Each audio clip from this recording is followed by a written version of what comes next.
Di video ini kita akan mempelajari teorema sisa, menentukan nilai suku banyak. Nah, misalkan terdapat suku banyak fx yang akan kita bagikan dengan x kurang k.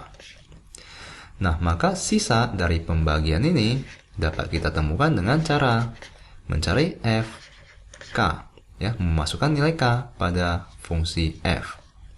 Nah, maka kalian akan menemukan sisa dari pembagian tersebut. Nah, ini yang disebut dengan teorema sisa. Nah, agar kalian lebih mengerti, mari saya buktikan teorema sisa tersebut. Ya, pada saat fx, yaitu suku banyak, kita bagikan dengan x kurang k, maka itu akan menghasilkan hasil pembagian yaitu hx, ditambahkan dengan sisa pembagian dibagikan dengan x kurang k. Lalu, pada saat kita kalikan kedua ruas dengan x kurang k, maka ini akan menjadi fx itu akan sama dengan x kurang k dikalikan dengan hx, lalu kita tambahkan dengan s. Nah, lalu pada saat x itu sama dengan k,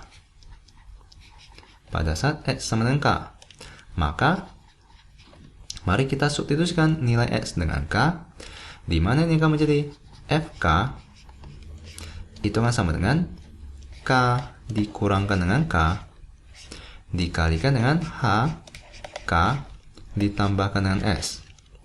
Nah, jika kalian perhatikan, k dikurangkan dengan k tentu saja itu akan menghasilkan 0, ya. 0 dikalikan dengan apapun akan menghasilkan 0, maka sisanya itu adalah s. Nah, maka kita bisa tuliskan bahwa fk itu akan sama dengan sisa pembagian. Ya, jadi jika kalian ingin mencari sisa pembagian, maka kalian masukkan nilai k pada fungsi f. Ataupun jika kalian ingin mencari fk, maka kalian bisa menemukan dengan cara pembagian dan menghasilkan sisanya. Nah, semoga kalian mengerti. Jadi, agar kalian lebih mengerti atau memahami konsep ini, mari kita ke contoh soal.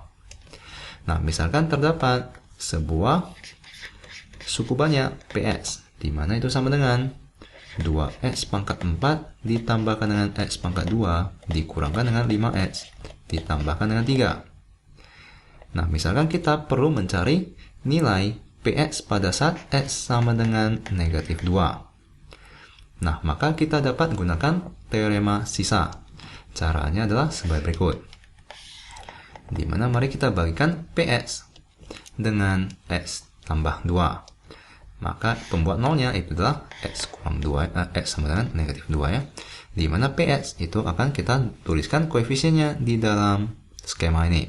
Dimulai dari pangkat 4, yaitu 2, lalu pangkat 3 itu adalah 0, pangkat 2 adalah 1, pangkat 1 adalah negatif 5, lalu suku tetapnya adalah 3. Maka mari kita gunakan metode Horner. Ini adalah 2 dikalikan dengan negatif 2 adalah negatif 4, ditambahkan akan menjadi negatif 4, lalu kita kalikan, ini akan menjadi positif 8, kita jumlahkan adalah 9, kita kalikan adalah negatif 18, kita jumlahkan, ini akan menjadi negatif 23, kita kalikan akan menghasilkan positif 46, ya. Negatif 23 dikalikan dengan negatif 2 adalah positif 46.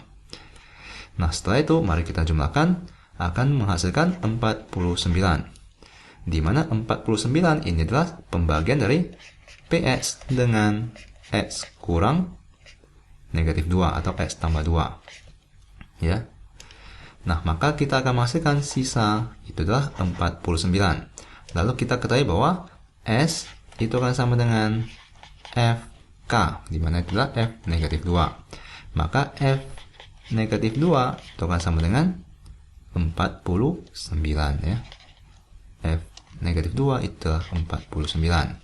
Nah, maka kita dapat menentukan nilai suku banyak dengan skema ini, yaitu x sama dengan negatif 2, lalu kita gunakan metode Horner, lalu sisanya itu adalah f negatif 2. Nah, mari kita buktikan. Pada saat p x, di mana x itu sama dengan negatif 2, maka itu akan sama dengan 2 dikalikan dengan negatif 2 dipangkatkan dengan 4, itu adalah positif 16. Lalu kita tambahkan dengan negatif 2 dipangkatkan 2 adalah 4. Lalu negatif 2 dikalikan dengan negatif 5 adalah positif 10. Lalu kita tambahkan dengan 3. Di mana 2 dikalikan dengan 16 adalah 32. Kita tambahkan dengan 10 adalah 42. Ditambahkan dengan 3 adalah 45. Ditambah 9 adalah 49. Maka telah terbukti bahwa P negatif 2 itu akan sama dengan 49, di mana itu akan menghasilkan sisa dari pembagian PS dengan S kurang K. Ya, semoga kalian mengerti. Nah, sekarang mari kita ke contoh soal lain, yaitu sebagai berikut.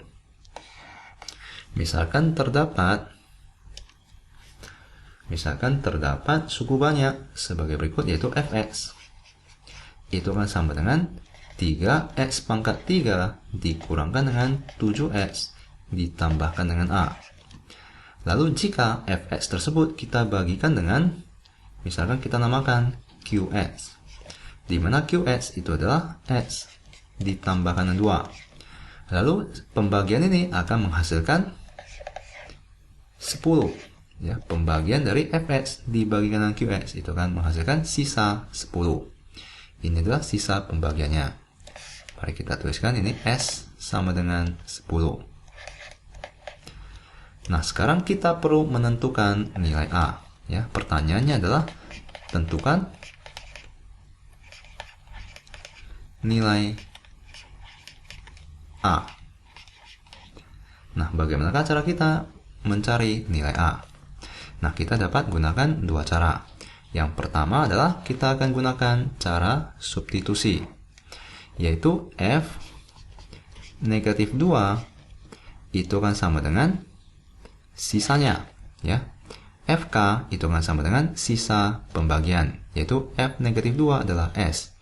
Maka kita bisa tuliskan F negatif 2 itu adalah 10. Nah, maka mari kita masukkan negatif 2, atau kita substitusikan negatif 2 dengan X pangkat 3. Maka ini adalah 10 itu sama dengan 3 dikalikan dengan negatif 2 pangkat 3. Lalu negatif 7 dikalikan dengan negatif 2. Lalu kita tambahkan dengan A.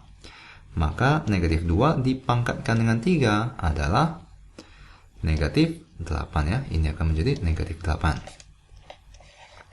Lalu negatif 2 dengan negatif 7 ini adalah positif 14. Lalu A3 dikalikan dengan negatif 8 itu adalah negatif 24, ya, negatif 24. Maka ini akan menghasilkan negatif 24 ditambahkan dengan 14 adalah negatif 10 ditambahkan dengan A itu sama dengan 10. Maka nilai A tentu saja itu akan sama dengan 20. Nah, ini dengan metode substitusi. Maaf. Ini adalah metode substitusi. Ini adalah 20. Ini adalah metode substitusi. Nah, sekarang mari kita gunakan metode Horner, ya, atau dengan cara Horner. Ini adalah dengan cara Horner. Caranya adalah mari kita bagikan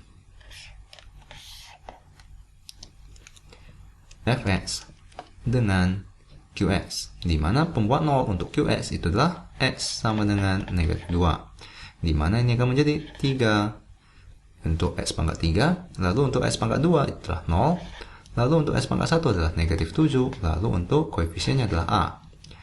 Maka mari kita cari sisanya, di mana ini adalah 3 dikalikan dengan negatif 2 adalah negatif 6, lalu dijumlahkan adalah negatif 6, lalu dikalikan dengan negatif 2 adalah positif 12, lalu kita jumlahkan, itu akan menghasilkan 5, lalu kita kalikan akan menghasilkan negatif 10, di mana sisanya itu adalah A dikurangkan dengan 10.